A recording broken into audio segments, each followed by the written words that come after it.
and welcome to the Ghosts and Folklore podcast. I'm Mark Rees, and on each episode, I investigate a different, weird, and wonderful subject. And on this episode, we are going to explore a particularly creepy, real-life Victorian ghost story. It's the tale of a strange spirit, an uninvited guest, who disturbs his victims in the dead of night with strange sounds, who seemingly can't be stopped by the police or even with bullets, and in one particularly nasty encounter threatens to cut one poor girl's head off her shoulders. He threatens to decapitate somebody. And I don't know of many ghost stories out there in which people are threatened with decapitation, but that's exactly what happens in this terrifying account from the town of Cwmbran. And so, to begin at the beginning, in the year of our Lord 1884, a journalist known only as Special Reporter. Sadly, we don't have their name. Their byline is simply Special Reporter. Maybe they didn't want to be associated with these horrific facts that they'd been sent to report on and which I will be recounting for you on this episode. Or maybe there was some other reason they wanted to keep a low profile. But whatever their reason, our Special Reporter was sent to Cwmbran to investigate what are described as strange happenings. And he begins his account by setting the scene, and it goes like this. Cwmbran is excited. In all parts of the village, discussion is rife on the probabilities of some supernatural visitations, which are reported to have been recently made to the residence of Mr. Place, blast manager of the works. And by works here, he's talking about the industry that dominated Wales in the 19th century at the time of this report. And to return to our Special Reporter's introduction, he tells us that having heard various statements on the subject, the supernatural subject, I made it my duty last night to make personal inquiries into the matter. So, having heard many a strange first-hand account of supernatural activity in Cwmbran, one dark and spooky September night, our Special Reporter set off in search of the truth. And he arrived in Cwmbran to find that, to quote, "The moon withheld her light, and the only indication that Cwmbran was neither dead nor sleeping was an occasional flickering from a cottage window. Under these circumstances, and imbued with a calm and curious spirit, I pursued my inquiries." So the scene is set, it's suitably gothic, all might appear calm, but it's pitch black, just the flickering of the candles in the windows. And he sets off to Mr. Place's house, because that is where he's been told, at a late hour in the evening, numbers of the villagers formed themselves into groups and visited there to look for the ghost in order to attest the truth of the rumours. So the locals had formed their own little, or maybe it was quite big by the sounds of it, but their own group of ghost hunters, a local bunch of ghostbusters who went to Mr. Place's house late in the evening to try and track down these ghosts, and that is exactly where our journalist intended to start their inquiries. But he didn't want to turn up as some nosy, out-of-town journalist. He wanted to go undercover as one of the crowd, as he describes it. So not walking in with a trilby hat on with press written on it or anything like that. So he wanted to go undercover. He wanted to blend in. But one problem right from the start is that for such a big crowd outside such a well-known house, he couldn't find them. And he was, to quote, consequently obliged to hire a guide in the person of a youth I picked up near the station. So not a great start really. If you're trying to blend in, having to hire a guide because you don't know the local area is a slight giveaway. But Having arrived at the station and having found a guide, they set off, wending their way along some winding paths which included canal paths, we are told, and muddy lanes which led to Mr. Place's residence, which is situated about 300 yards beyond the blast furnaces in a rather lonely part of what the villagers are pleased to call the suburbs. So this is what passed as the suburbs in 19th century Wales, or 19th century Cwmbran at least anyway. Houses sitting there in the shadow of the blast furnaces. And he tells us that Mr. Place's house adjoins 2 or 3 others and bears the appearance of being a highly desirable and comfortable place of residence. So it sounds like a suitable place for a manager. It might be a little bit out in the sticks, but it sounds like a suitable place for a manager, and he's not totally cut off. There are 2 or 3 other houses here. The only drawback to this seemingly idyllic life in the shadow of the blast furnaces is that, of course, it is haunted. That's the whole reason the special reporter is there. It's the whole reason I'm talking about it on this podcast. And so, to go back to the reporter, the current story he tells us is that periodical visits are made to the rear part of this house by the spirit of a man dressed in a black coat and vest, a wide-awake hat, and moleskin trousers. So this description of the ghost wouldn't have been that uncommon at the time. It's a man dressed in a black coat and vest, a wide-awake hat, moleskin trousers, and this spirit, having manifested, as he puts it, then alerts people to his or its presence by tapping at the kitchen window and blowing a whistle. These manifestations, we are told, have been frequent, but only by 2 persons has the form actually been seen. And as we'll discover later, that might or might not be the case because there are more than 2 witnesses here. But for the sake of this part of the story, only by 2 people has the form been seen. And they are a female servant and a policeman. And these 2 extremes, a female servant and a policeman, really do show the double standards of the period. And they're quite an interesting pair, I think, to have seen this form. Because a servant, especially a female servant, is seen as a very unreliable witness at the time in these kind of stories. They're seen as the kind of person who would either imagine it, because that's what women did in Victorian times. They imagined all these fanciful things, or it could be as a result of being a bad servant, as somebody who wants to get one back over on their master and would play tricks on them and invent ghosts. Whereas the policeman on the other end of the scale, the policeman was seen as being above suspicion. If a policeman saw a ghost, well, it must be true because a policeman was never wrong. The total 2 extremes. But to go back to the reporter, because he tells us that regarding the matter superficially, I was inclined with others to treat the matter as a kind of hoax and to think that the servant and the policeman had been fooled by a follower, in inverted commas. So somebody had followed them to the house, played these tricks, tapped the window, maybe done some whistling and run off into the darkness. But he says that the searching inquiries I made somewhat changed my mind.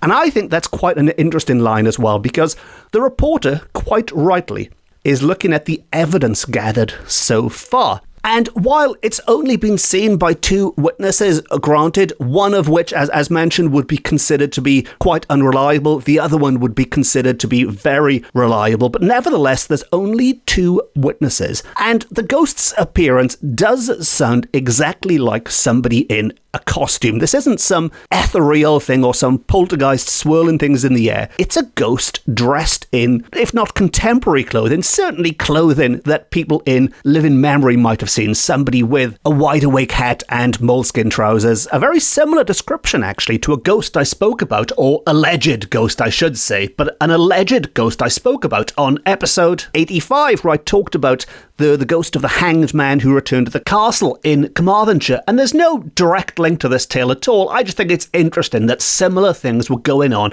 at about the same time across Wales. And that means this wasn't an uncommon description for a ghost or a living person, whatever they might be. And in these early stages, it does seem to suggest there is a human, a living human involved, because if we look beyond the description and at the activity, this also suggests that this is a ghost that doesn't possess people or throw stones about with invisible hands. This is a ghost that taps at windows and whistles, the kind of paranormal activity I think most people listening to this podcast could probably imitate. But, as he mentioned, the searching inquiries I made somewhat changed my mind.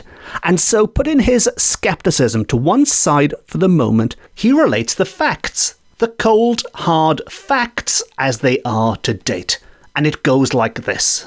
It seems that the supernatural visits have been going on for the past 3 years. So that suggests they started in 1881, and that, although until recently, no decided action has been taken by the occupier of the house, they have caused him considerable annoyance.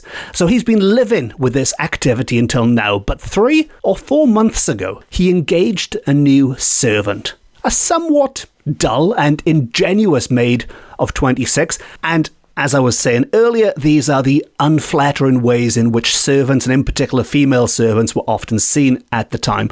But she, like the subject of Edgar Allan Poe's Raven, heard a tapping at the chamber door. And that wasn't just me shoehorning an Edgar Allan Poe reference in. That's a direct quote from the 1800s, almost contemporary. I mean, that was recorded in, well, certainly in the same century that Poe was born and died in. But anyway, I digress. Back to it. And having heard this raven tapping at the chamber door for a time, I thought it was that and nothing more. But prompted by curiosity, she one night ventured to peep out. And there, according to her story, she saw the form of a man as already described. So this represents an escalation of a haunting that has been going on for years, but it's only after employing this, as is described, a somewhat dull and ingenuous maid of 26 that the ghost is seen and heard, and to continue, moved by this new feature of the case, Mr. Place sought the assistance of the police. This is where our second witness comes in. And for several nights, Police Constable Lawrence watched the premises with a vigilance worthy of a better cause. And on one night, last Wednesday week, about 11:30, had his curiosity satisfied by obtaining an ocular demonstration of the rumour, which is a lovely Victorian way of saying he saw the ghost. He had his curiosity satisfied by obtaining an ocular demonstration of the rumour. And he, to quote again, stoutly affirms that after hearing the tapping and whistling, he actually saw the form of a man approach the window and peer through. And with the valour of a policeman, he first threw his staff at the object and then fainted. So, to reiterate quickly, with the valour of a policeman, he first threw his staff at the object and then fainted. And I'm sure you've gathered that in this sense, the word valour, I think, is being used somewhat sarcastically here, Victorian sarcasm. The policeman gets a fright, he throws his staff at the ghost, or what he believes to be a ghost at least, and then passes out. But there's more to the story, so to continue. On recovering, he declared that directly he threw his staff, the object vanished. So that is why he fainted. He wasn't just being a coward. He saw this person that he threw his staff at vanished. I'm assuming the staff had gone straight through him like he wasn't there. And on another occasion, he sat up with the servant and awaited the coming of the spirit. It came and from the outside went through the usual performance. And by usual performance, I'm assuming they mean they could hear the tapping and they could hear the whistling coming from outside.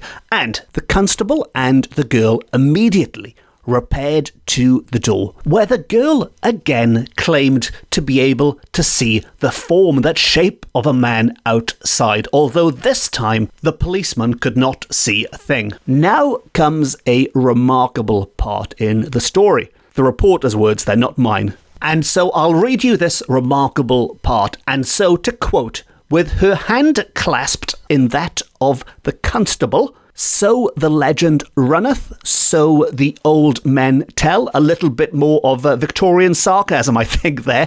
Or a Victorian carry-on film, maybe. Holding hands because of the ghost, were you? Okay, likely story. But anyway, I'm sure it was totally innocent. But they clasped hands, and she commenced conversing with the spirit. So the spirit and the servant girl strike up a conversation, and annoyingly, frustratingly, it's a little bit vague on the details here on how this communication is taking place. I mean, I'm assuming maybe she's hearing these voices in her head, like in a psychic way, maybe. But the reporter does use the word seance. He could be using this in a generic sense, just as in they had a seance, they had a chat. It could be a more literal sense, as in using something like a Ouija board or the equivalent for the period to communicate. But whatever was going on, however this communication was taking place, the spirit asks the servant girl who she was, to which she replies, and she says this aloud so the policeman can hear her talking. She says, "I am a young woman, and if you want me, you must come to me. What do you want?" Now, the constable wants to know what the ghost is saying in reply, because I'm assuming he's only getting half of the conversation here. He can hear what the girl is saying aloud, but using whatever communication techniques they're using, he can't hear the other half. And he asks the girl what the spirit's reply was to that question. What do you want? And she says, he wants to cut my bloody head off. Now, just to be clear, the word bloody I've inserted myself here because at the time this was printed, bloody was a curse word of the highest order, and there is no way you could be printing words like that in publications that respectable people were going to read. But we get an idea of what it is. We know it starts with B, and it fits the number of letters. So I am 99.999% certain that the word is bloody. But he says he wants to cut my bloody head off. To which the girl replies, "You won't do anything of the sort. And if you come here, I'll cut yours off." That's telling him, isn't it? Don't threaten to cut my bloody head off, because if you do, I'll cut your bloody head off. And on that note, so ends the seance for the night. If a ghost threatens to decapitate you, you threaten them with decapitation back, and if it's anything like this ghost, off they scuffle. And talking about ghosts without heads, long-term listeners might remember that all the way back, all those years ago, back on the very first episode, I started by talking about ghosts with missing heads, and I could go off on a big tangent about that right now. But to go back to this ghost, which still has its head, this wasn't the only house it had targeted, or possibly there were multiple ghosts, because the police had been called to another disturbance just next door. So maybe the Welsh suburbs, the Cwmbran suburbs, aren't quite as idyllic as that description made them sound, because the adjoining house also had their own form of supernatural activity as it's described going on. And to quote once more, about a month ago, a man came down from London to visit some friends who live in the house adjoining that of Mr. Place. He occupied the back bedroom. And about 3 o'clock one morning, he was awakened by what he thought was a noise on the roof. Rising up, he saw a form at the window, so we can already see some similarities with our earlier accounts from the house next door. He immediately sought his revolver. Now, this is where it differs, because yes, this was back in the days when people travelled with revolvers, by the sounds of it, and they used them when strange forms appeared outside their bedroom window. Slightly ironic, the policeman just had a stick to defend himself with, but this man from London comes ready with a revolver. But he sought his revolver and fired several shots at the form, after which the form disappeared. Again, sadly, the details are a bit vague, so I don't know if, like the policeman claimed, the bullets went through the form, which is when it disappeared, or whether he just disappeared in fright, or whatever was going on. As I said, this is all the information we have, but there are definite similarities going on here. This form appears at the window and disappears when its intended or potential victims, we don't quite know what its intentions are, but disappears when the humans then, or the living humans, fight back, be it with sticks or be it with bullets. And the result of all of this was that after this man getting spooked and shooting off his gun, rumours quickly started to spread around the suburbs and beyond in Cwmbran. It aroused a great curiosity in the locals, and parties began to visit the house at a late hour in the hope of receiving the same ocular proof, good old ocular proof again, ocular proof, as the policeman declares that he did. It was then Mr. Place felt the annoyance and caused the police to interfere. So we're coming full circle here. Back at the start, when the reporter arrived, he said there were groups of people gathering looking for ghosts. Well, this is when it started, when the adjoining house had reports of supernatural activity. But again, this sounds suspiciously like human agency. There's nothing in this story to suggest this was a ghost. It just sounds like he saw someone at his window, shot some bullets at them, and things only get supernatural if those bullets then passed through their body, causing them to disappear. Well, to get back to the tale, and our special reporter tells us that, prompted by the same curiosity as the villagers, I went to the house and watched anxiously for the spirit. I watched until I began to sneeze, and acting on this timely forewarning of an incipient cold, I left. It may be that I was too early, or that it was not the spirit's night out. Anyhow, it failed to appear, and I am therefore obliged simply to record what I heard and not what I saw. I know from my professional experience in courts of law as a journalist and not as a member of the legal profession that this is not evidence, and that an affidavit from the spirit itself would receive the court's most serious attention. And he wraps things up by asking us to have some respect for the honesty and the veracity for the accounts from people like the constable and the others he obtained his information from, while he patiently awaits further developments. And so, after all of that, what he's telling us is that he finally arrived at the supposedly haunted house, gets a little bit of a sniffle, the odd sneeze, believes it to be the start of a cold, and he calls it a day and says there is no conclusive evidence. Maybe he was just too scared to stick it out any longer. Maybe he was just too bored. And this is one of those ghost stories from the Victorian period that I've mentioned many a time in the past, which are both wonderful tales and infuriatingly frustrating, because they're written by a journalist who, obviously, I don't know personally. I'm not quite that old. I don't even know their name. It's just special reporter. But judging by their tone, you get the impression they are not taking the subject seriously at all. The editor has said something along the lines of, look, go to Cwmbran, there's a bunch of idiots think they've seen some ghosts, go and see what's going on. And he's gone round and he's made some jokes and he's written some notes down. And what we end up with is actually quite an interesting sounding case. This ghost has clearly been seen by people in multiple locations. People have shot bullets at it, policemen have thrown sticks at it, girls have communicated with it and claim it's going to chop off their head.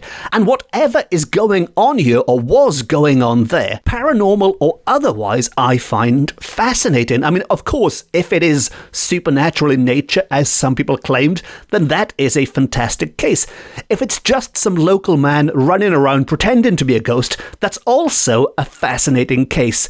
Sadly, all we have to go on is what is included in these reports as I've presented to you on this podcast, and as such, I'll just have to leave it to you, dear listener, to make up your own minds on what you think was going on in Victorian Cwmbran. And on that cryptic note, so ends another episode of the Ghosts and Folklore podcast. As always, if you've enjoyed this episode and you haven't already, please consider hitting the subscribe button. And if you'd like to support the podcast, you can treat me to a coffee via my website, or failing that, just give it a quick thumbs up or 5 stars or a nice review or whatever the options are on whatever platform you are consuming this on. And as I always say, as well as a podcast, I've also written a number of books on similar weird and wonderful subjects. And the tale on this episode, the original version from which I took the quotes from and the accounts from, was published in my first book of ghost stories, Ghosts of Wales, Accounts from the Victorian Archives. And if you'd like to read this tale in its original form, along with many other spine-chilling ghost stories from Victorian Wales, it's available along with all my other books from all good bookshops, offline and on. And finally, just to wrap up this shameless bit of self-promotion at the end, but finally, you can, of course, also follow me on social media, on Twitter, on Facebook and Instagram, if you want more updates on weird and wonderful things. All of which just leaves me to say thank you very much for listening. Diolch yn fawr iawn am wrando. I've been Mark Rees. This has been my Ghosts and Folklore podcast, beaming to you from Wales to the world. And if you do happen to find yourself woken in the middle of the night with a tapping at the window and the sound of whistling, then you could throw a stick at that ghost. You could shoot bullets from a revolver at that ghost. But maybe the best way of dealing with it is simply to threaten to cut off its bloody head. Until next time, no star.